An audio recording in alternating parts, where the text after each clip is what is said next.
सच्चा दोस्त। एक जंगल में जंगल का राजा शेर और उसका प्यारा दोस्त चीता रहते थे। पूरा जंगल इनकी दोस्ती पर नाज करता था। पर एक दिन शेर छोटी सी बात को लेकर चीते से लड़ने लगा और उसके बाद कहने लगा, मैं जंगल का राजा हूँ और तुम्हें कल से मुझे राजा कहना होगा और आज हम दोनों के बीच की दोस्ती टूटती है। चीता उस दिन के बाद से कभी भी जंगल में नजर नहीं आया। शेर को अपने राजा होने पर गुरूर था और वह मजे से राज करता रहा। एक दिन शेर की सेनापति लोमड़ी जंगल में सबसे ज्यादा चोरी करने वाले बंदर को पकड़ कर लाई।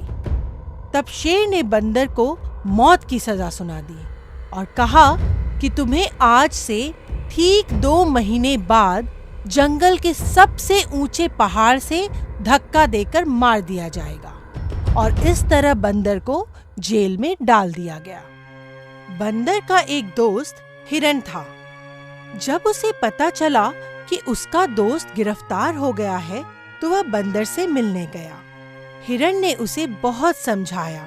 तब बंदर ने कहा, मुझे अपनी कोई परवाह नहीं है, मुझे तो परवाह अपने परिवार की है।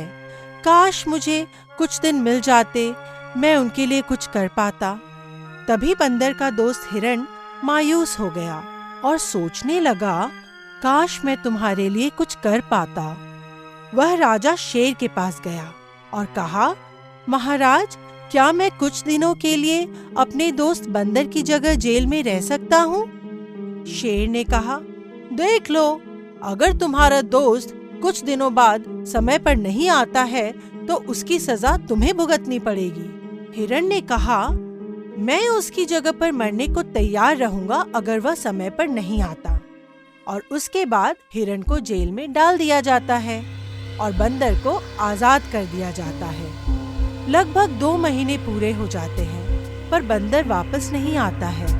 तब अगले दिन हिरन को जंगल के सबसे ऊंचे पहाड़ पर ले जाया जाता है। उसी समय पर बंदर आ जाता है और कहता है, बहुत बहुत शुक्रिया मेरे दोस्त, अब तुम आजाद हो और मैं अपनी सजा भुगत लेता हूँ। तभी हिरन कहता है, मेरे दोस्त, तुम क्यों आए? तुम्हें नहीं आना चाहिए था।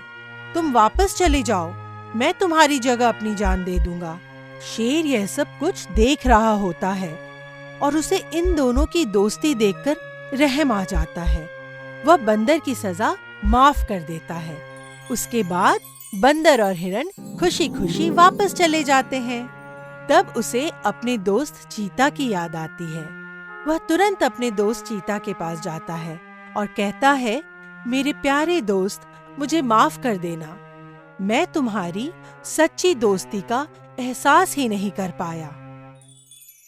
तो बच्चों, इस कहानी से ये शिक्षा मिलती है कि हमें दूसरों की अच्छाइयों से सीखना चाहिए और हमेशा अच्छे काम करते रहना चाहिए, क्योंकि जब आप अच्छा काम करते हैं तो यह हमें और साथ में दूसरे लोगों को भी प्रेरित करता है।